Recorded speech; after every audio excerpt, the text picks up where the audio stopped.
The impact announced itself without flame, without theater, without the dignity of spectacle.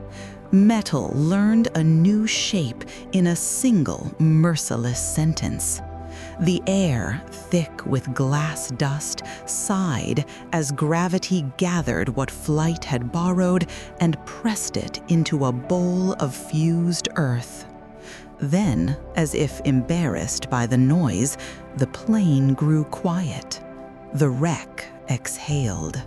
The world listened.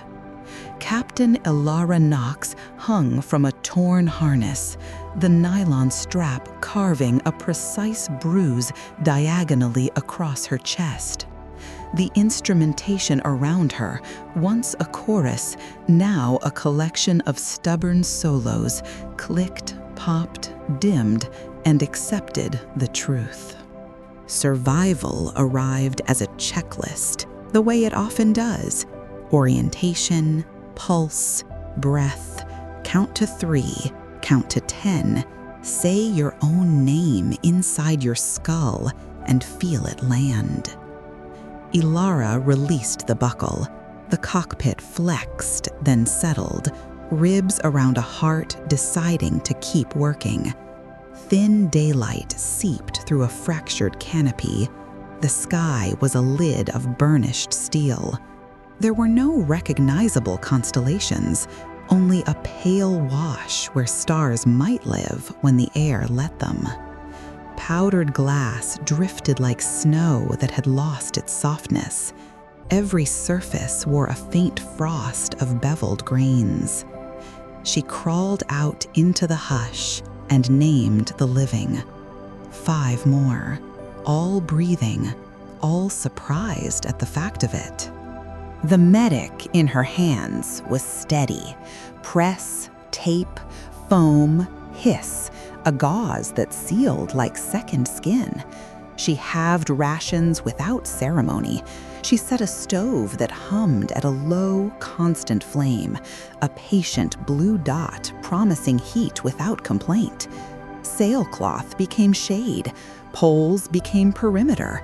Beacons blinked along a careful arc and established the smallest possible claim a human group can make. We are here for now. She knelt to adjust the nearest beacon and saw, up close, the ground's instruction manual. Not sand, not stone, a mat of fused particulate, every grain squared and beveled as if milled from glass. When her gloved palm brushed the surface, some grains clung to each other, grew hair-thin lines, and pointed, neither north nor south, toward a faint smear of brightness on the horizon. They slept, if sleep can be called the state a body takes when exhaustion makes bargains. The wind threaded itself through the wreck and learned to play it, low, hollow notes, a chord that did not mourn so much as name. Elara's mind drifted to the shoreline of a dream. Every wave was a mirror, and every mirror showed a choice she had made without admitting it. She surfaced with the taste of cold iron on her tongue and the knowledge that dawn here would not be sunrise so much as a loosening of the sky. At first light, the plane answered their steps. They set out for the horizon smear with the quiet care that belongs to new worlds and recent wounds. Elara placed markers as they went, short lengths of rib spar driven into the fused crust. The surface compressed underfoot into brief pains, then cracked into petals that refused to close. The land kept a record. She had the uneasy sense of walking across a page that would remember every letter she wrote with her boots. The smear resolved into a vertical forest of glass. They called it the shard field because a crew will always name what frightens it. Upright plates rose taller than a person, thin as a thumb's width at the edges, song-thin. The wind moved between them and found tones to live in. High, narrow threads that braided into intervals, then unwound and vanished when the breeze changed lanes. Reflections lived in those plaits, but they were not faithful. Faces appeared older by a handful of years and scored by hairline cracks that the present had not yet earned. Alara faced one plate and found herself there, not quite aligned. The reflected hand rose a half heartbeat before hers did. Breath misted on the surface. The mist did not fade. It held, a handprint left by a version of her not yet met. She lifted her palm and did not touch the glass. The urge to prove that this was trick light, that the mind, desperate for pattern, invents its own, faded. Some honors are paid by restraint. They threaded the shard field at a pace dictated by the music. When the wind narrowed the interval, they paused. When it widened, they walked. The field tuned itself to visitors without altering its song. The beacons behind them pulsed at the perimeter, measured heartbeats for a temporary tribe. The wreck's cord drifted to them in pieces and stitched itself back together inside the skull. It would have been almost pretty if not for the certainty that beauty here was not a performance for their benefit. Beyond the shard field, the land learned to breathe. Dunes rose and fell like the backs of sleeping beasts. What looked like sand was ground glass, polished to velvet by a patience measured in weather. Each footfall released a pale bloom of light that retreated when they stopped. The dunes did not reflect so much as register. Alara tested the ground with 3 quick steps, a pause, then 3 more. The plane replied with a single slow pulse that matched neither her rhythm nor her breath, but a deeper cadence a body holds in reserve. She let the lesson sit. Before noonshade, shapes arranged themselves along the far ridges. They stood in a geometry of caution, limbs folded with economy, torsos angled to watch without offering a clean target. Heads, but not heads, tilted by degrees so small that a nervous eye would call them still. The briefing Alara would one day write might label them hostile on posture alone. But posture is a language that changes from one world to the next, and translation has ended more lives than malice. She signaled an arc that preserved distance. The watchers mirrored, as if bound by a law that punished closeness before it punished harm. Silence held. It was not the silence of predators, nor the false quiet before a storm. It was the silence of ceremony. A space left for someone to speak a name they were not ready to share. By late light, the ground began to provide its own map. Pale threads seeped upward from beneath the dunes, nodes glowing where they placed their weight. The threads connected into a mesh that spread ahead like a net drawn just under the surface. The mesh did not point. It acknowledged. When they moved, it brightened. When they hesitated, it dimmed, as if to say, I am not a command, but a memory being written in real time. The mesh led them to a hollow they almost fell into. A bowl had been scooped from the dunes with such care that its sides fused smooth. The floor held grids and spirals engraved with such patience that the glass remembered the gesture of the hand that made them. Ilara knelt. A node brightened under her glove, and her wristband, silent since the crash, woke not with a language, but with tones that lived in bone. A cone rose from the floor with the humility of a flower opening in a time-lapse nobody watched. Light arranged itself into corridors and chambers beneath the glass. A city lay there, entombed and awake. Courtyards revised themselves gently from square to circle, as if perfection were a curve reached by kindness. And around the city's perimeter stood figures whose chests were pierced by clean circles, holes framed like windows rather than wounds. The light dimmed. The tones settled.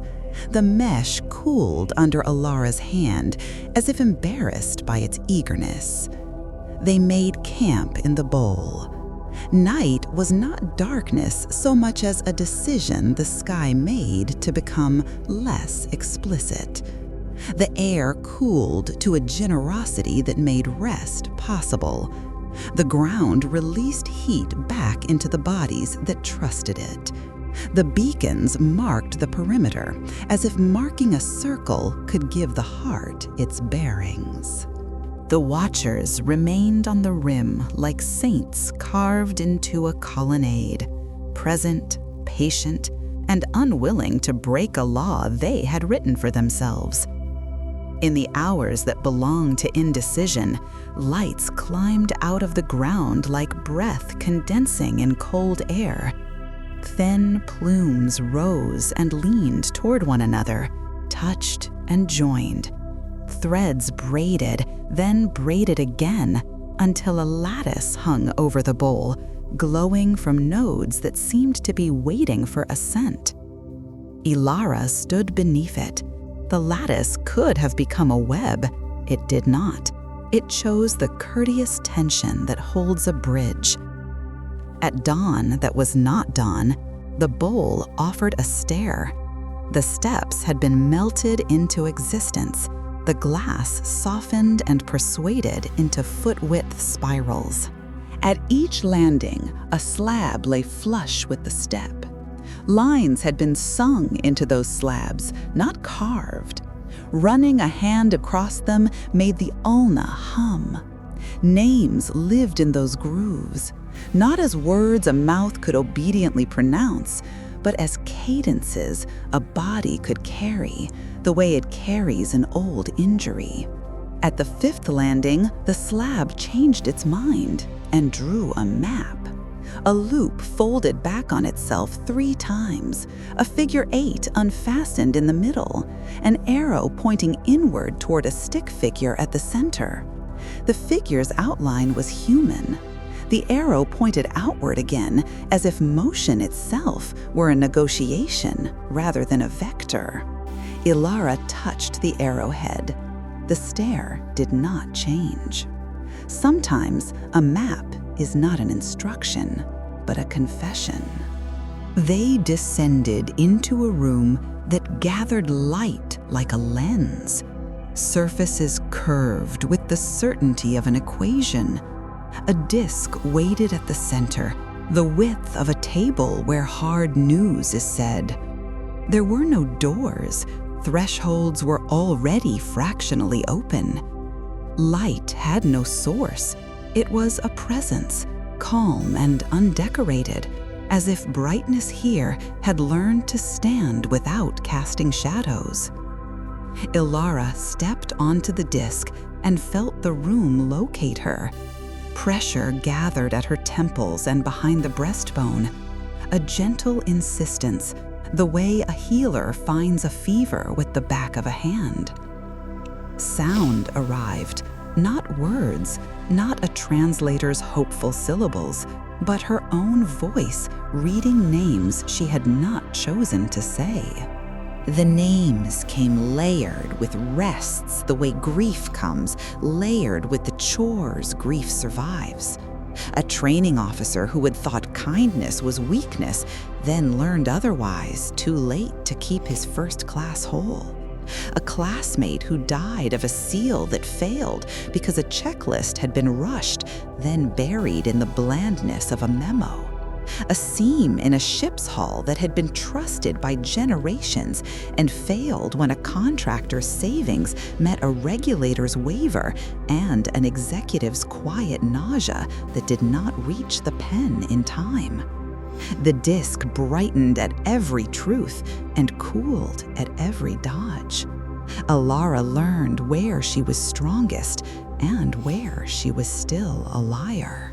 She ended the confession by stepping off the circle, which is always how confession ends, with the body deciding enough has been said for this breath. The room did not punish her for leaving. It allowed the dignity of a boundary held. In the corridors that unfolded, chairs grew from floors when someone needed to sit, and flattened back into patience when nobody did. Light rose from walls in a tone that asked nothing. The air smelt like rain on mineral, as if water and stone had agreed to be kind to one another for a day. Figures stood at junctions, the city's permanent inhabitants, or its teaching aides. They held the posture of warning, one hand lifted, torsos angled to shield, chests pierced by those same clean circles, windows framed as absence. The grid lines at their feet bent around them like current around a stone. Ilara felt relief gather, the human hunger to assign an enemy and finish the story. But there were no blast marks. No scratches of struggle, no scatter of fallen tools. Only placement, only ritual, only instruction. The city did not like graffiti. What they drew faded. What they scratched smoothed. What they scuffed polished itself to neutral.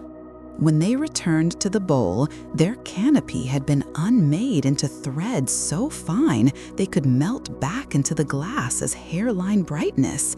The stove followed. The beacons stayed, but their color cooled to match the planet's palette. Ownership here was a brief loan with pleasant terms. Claim nothing you cannot carry inside your bones. The watchers at the rim came closer by the distance that separates prayer from conversation. They stopped within a few lengths of a body and arranged themselves along the crew's slow march like an honor guard for pallbearers who had set the burden down for a moment to breathe. Alara raised her hands, empty. A watcher mirrored the shape and held, between finger and thumb, the outline of nothing, the exact negative of a heart. The gesture contained no drama, it was a diagram. On the far side of the city, the loop closed. The plane broke off in a clean shelf where dunes ceased pretending to be soil and admitted they were glass. Beyond the cut, a level expanse lay frozen in a shallow curl, like a page arrested mid-turn. Layer upon layer of laminated translucence held scenes within. Streets that breathed, bridges with slow pulses like resting animals, courtyards revising themselves from square to circle and back, always the same city and never the same frame of it. Along its perimeter, figures stood at precise intervals, each with a neat absence where a heart might dwell. They faced outward, as if guarding a threshold that was not a door, but a decision. Scanners returned only sincerity, a wash of static uncluttered by helpful lies. The planet did not want to be solved by her instruments. It preferred to be understood by her feet and the patience of her attention. They followed the cliff edge until they found the stair, not carved, but persuaded into existence by heat and intention. The spiral descended into air that felt older than the light within it. At the first landing, a slab hummed when her fingers skimmed its lines. At the second, the hum sank into her bones. At the third, the rhythm synchronized with a pulse she did not usually notice, the slow, basal cadence a body keeps for ballast. The fourth slab sang her name without a mouth. The fifth sketched the unfastened figure 8 and pointed her inward. The city received them without ceremony. Corridors had ribs that flexed subtly when someone walked past, a courtesy rather than a confinement. Light rose from surfaces without choosing a single source. Rooms were undecided until a person's weight or weariness resolved their needs, and a chair grew, and then, when gratitude completed its arc, folded back into flatness. The air smelled like rain that would never fall, but would always be promised. Figures stood at junctions. The same lifted hand, the same turn of torso, the same clean circle through the chest. No splinter, no scorch, no chaos. Instruction, not aftermath. A ritual shape anchored to places where a choice must be made. Ilara learned each posture the way the body learns a ladder, not as an idea, but as a sequence the muscles come to trust. They moved deeper. The lens chamber waited with the patience of an instrument that tunes itself to the player it hopes to become. The disc at the center accepted Ilara's weight without complaint. Pressure gathered at her temples and breastbone, not to hurt, but to locate. The light's tone shifted into a register just below hearing, the way the ocean speaks to the bones of a swimmer who has dived too deep to hear the wind. Her voice came without consent, names unspooled like a rope paying out from a dark coil. A training officer who believed ruthlessness made steel until compassion taught him what steel is for. A classmate who knew the checklist by heart and died because a rivet also has a heart and it had not been asked how it felt. A seam that every generation had trusted because trust is easier than proof. A waiver signed with a pen that did not tremble, though the hand attached to it did. The room brightened on each unflinching sentence and cooled at every evasive adjective. When she stepped off the disc, the light dimmed the way an animal settles when the person it loves leaves the room. On her way out, the corridor changed itself as politely as a host lowering lamps at midnight. Thresholds narrowed, not to trap, but to nudge. The grid at her feet bent around a new figure, a posture not yet carved into the city, but rehearsed in the quiet between beats. Ilara understood the rehearsal without translation. The city did not allow the old sort of writing. Chalk died softly. Scratches healed into patience. But it loved cadence. It loved a name said properly, which is to say with regret and a promise folded in like salt. It loved willingness. In that love, Ilara felt the first seam in the loop loosen. The world metabolized their presence. It did not erase, it digested. Tent cloth unmade into threads that swam down into the glass where hairline veins carried their memory. A stove that had promised survival gently disassembled itself into the history of warmth, then shared that history back as ground heat beneath sleeping bodies.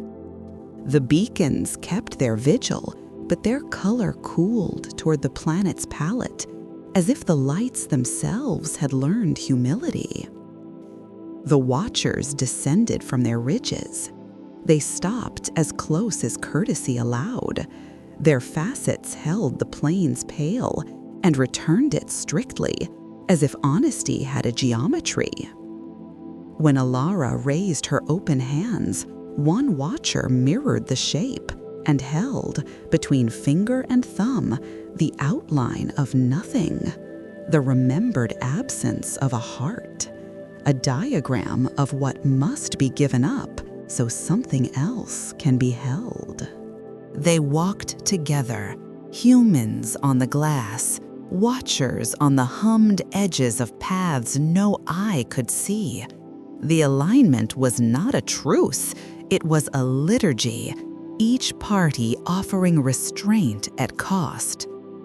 At the far fringe of the city, a new anatomy lesson of aluminum and tendon lay on the glass.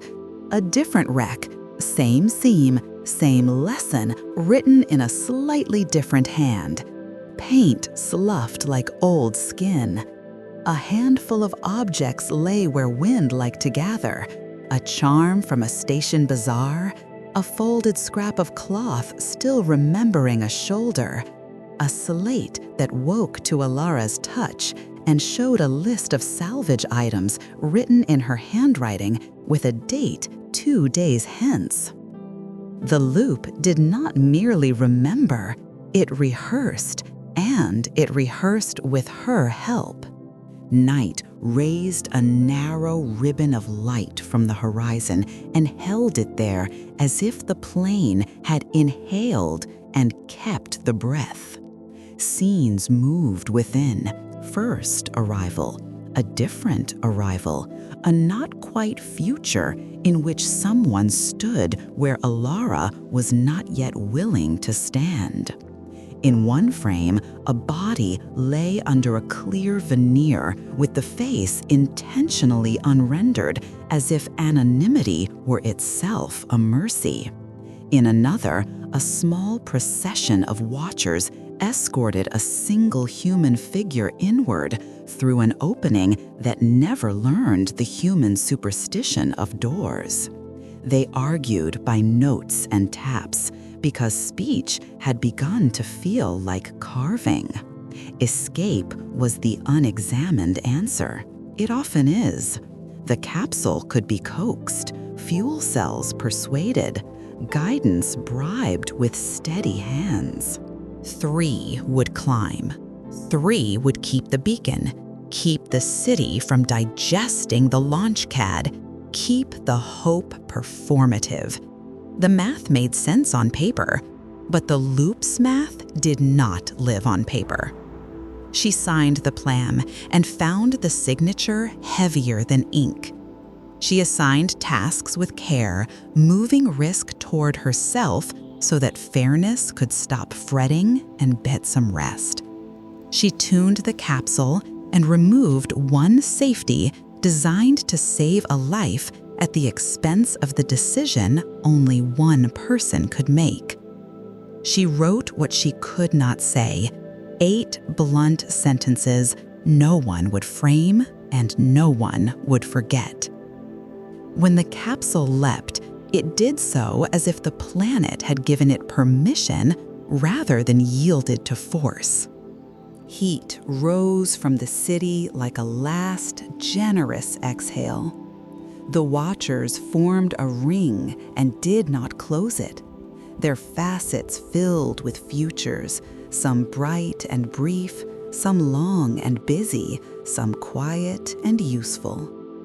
The capsule climbed on a runway of air, hardened at the exact seconds labor demanded, then softened again into forgiveness. Alara stayed with 2. They descended to the chamber with the patience of people who have long work to do and the dignity not to hurry it. The slabs along the stair did not change their song, but her bones harmonized more readily, as if they had practiced in her absence. The disk waited. The room warmed. The light gathered at her temples and sternum and did not ask for anything until she offered it. The new name was not a person's. It was not a corporation's. It was the shape fear had taken when dressed as procedure. It was the flattering alias she'd given exhaustion so it could pretend to be prudence. She said it out loud in a room that had no ears and every memory. The disk brightened and light pressed into her chest, not taking, not replacing, but creating a passage. The watchers entered without crossing anything we would call a threshold. Their chests, those clean circles, brightened not with content, but with throughness, as if their bodies had become windows into something kind. Behind each window, a river moved, and on that river, reflections, the shard field, the dunes, the city's patient lungs, the figure in the posture of warning, and herself, again and again, not as an idol, but as a practice. The river did not flow toward an ocean. It flowed through a circuit, and circuits make lamps useful. They led her from the lens to a narrow hall that did not exist a minute ago. It ended in a balcony that overlooked a long chamber with a ceiling like a fossilized wave. Beneath the wave, hundreds of hearts, not organs, but heart-shaped outlines, hung weightless in a field of pale, slow lightning. Each outline spun gently, casting shadows that shaped the room's weather. When her breath drew in, the outlines leaned a fraction, as if the entire assembly were a flock correcting for a change in wind. When she breathed out, the flock returned to level. The watchers raised their hands to their own windows, and Alara lifted hers to the outline suspended nearest the balcony. It matched the negative space she had been carrying since the wreck. The outline lowered and rested on her palm without weight. The slow lightning found it and traced its perimeter until warmth traveled up her arm and settled where the disk's light had pressed. The outline was not given, it was recognized. Outside, the wind found a new harmony in the wreck's exposed ribs. The chord had acquired a note that belonged to a room no ear could name. The dunes lifted their slow shoulders and let the ground begin a thaw, measured not in degrees, but in choices. In the sky, a faint bruise told of a capsule climbing past its fear of height. Ilara walked the perimeter with two crew members who pretended the perimeter needed walking. She counted the beacon's pulses and gave each number a small blessing. She touched a shard at the shard field's edge and watched her reflection align with her hand for the first time. She returned to the stair at a pace that fit the day. The city accepted her the way a lake accepts a diver who has learned to breathe on both sides of the surface. Down in the lens room, the disk waited like a question that has already learned the answer. She placed her right hand on it. She opened her left to the watchers' windows. The watchers stepped into positions they had not occupied since the people who taught them had stopped needing to move. The stone brightened. The river of windows quickened, not with urgency, but with an increase in clarity, like rain washing a view without changing the distance between the hills. Light moved from disk to palm, to window, to city, to plain, to wreck, to sky. The ribbon at the horizon unscrolled and then dissolved into ground, as if a path had stopped pretending to be separate from the place it crossed. The loop did not break. Loops rarely break. It loosened, then took up residence in bodies who could carry it without being bound by it. Ilara remained very still because stillness was the only honesty she could offer in the presence of so much patience. Her chest did not feel hollow. It felt open. The outline the Watchers had recognized did not remove anything. It connected what had longed to be connected. The fear that had decorated itself as policy unfastened the way a child's clever knot does when the child is ready to learn a better one. The two crew members stood back without being told. They watched without understanding and without demanding to understand. It is a rare discipline. They had learned it in days that felt like years. Responders would come. Their landers would be careful and loud. Their procedures would be confident and inadequate. They would find the ring of Watchers. They would find figures at junctions. They would find a stair and a room and a disc that did nothing for people who asked it to perform. They would write reports that were correct about everything except meaning. They would be forgiven by a world that had placed meaning in a chamber and lit it from within. The capsule's beacon faded into the common noise of solved problems. The wind played the wreck's song for the Watchers, and the Watchers listened without fidgeting, which is the highest form of listening. The dunes learned to cup their slopes under falling objects to slow hurt without canceling it. The shard field tuned itself to the frequency of approach, raising notes that made pilots lift their hands and trust a vector their instruments needed an extra second to justify. Ilara walked the new corridor the city offered and found herself at the base of a shaft that rose through meters of tempered glass to a circle of sky so modest it could be held in both hands. In the shaft, alcoves had been cut for waiting. No one waited. The place had been designed for arrivals that needed to become rest instead of triumph. She stood there long enough to feel something like fatigue lift out of her muscles as if exhaled by someone taller than she was. She did not think of the word destiny. She did not indulge in selflessness. She practiced a small, accurate acceptance. The shape of her fear matched a space within the city that could make use of it once its edges had been softened by a refusal to pretend. She stepped into that space the way a person steps into a boat, noticing the give of the wood, trusting the water's habit of holding. At the shard field's edge, a new shard grew into relevance. Its face showed sedimented expressions. The girl who had wanted rank because rank looked like rescue. The officer who mistook procedure for proof.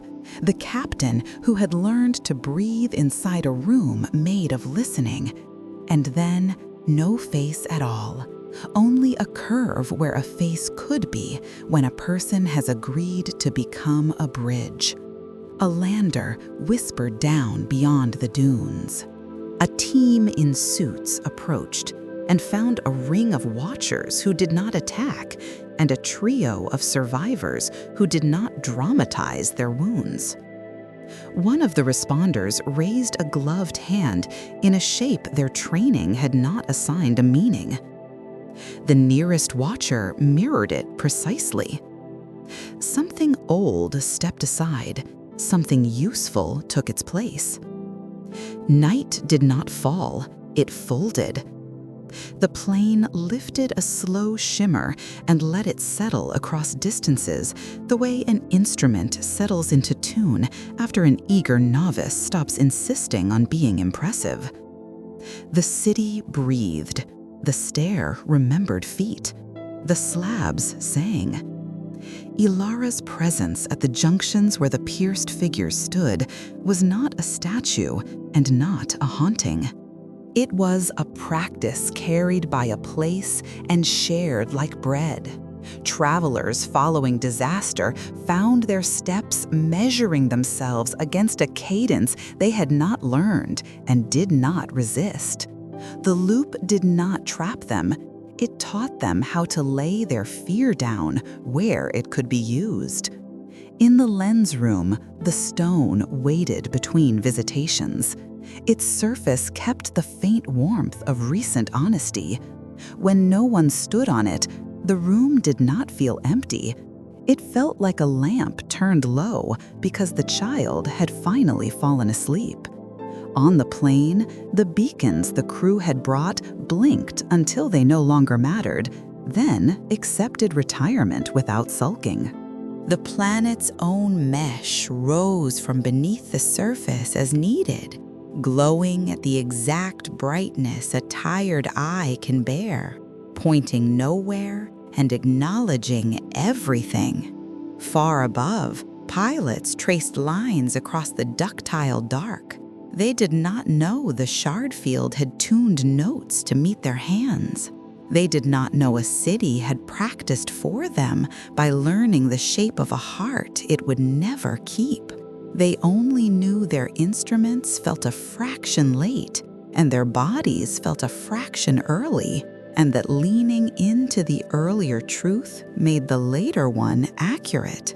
If an ending is required, and stories, like storms, wear the shapes culture asks of them, let this one be small, the way a final stitch is small compared to the wound it closes. A captain learned that a loop is not a trap when you consent to carry it. A city learned to keep a chamber lit at human temperature. Watchers learned to raise their hands in an old shape that now meant welcome. A plane learned to hold falling things softly. A wreck learned a better key. On a morning that might be the 1st or the 18th, depending on the index you use, the horizon held no ribbon because nobody needed to see the path from the outside anymore. It lived where paths do best, inside feet, inside names pronounced properly, inside the refusal to turn fear into a policy when a practice will do. And if you listen, really listen, you can hear the wind move through 1,000 careful ribs and discover that it has been practicing this song for longer than your species has had words. It is not a hymn to survival, though survival deserves its feast days. It is a hymn to the rearrangement of fear into a place others can stand without bleeding.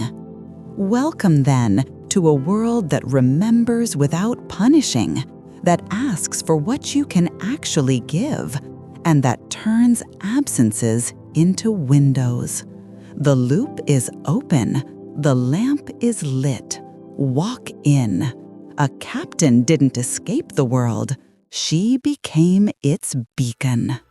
You've been aboard the story on Stardust Mysteries. New worlds every day. Tap subscribe on the right. Start the next story on the left. Good night, traveler.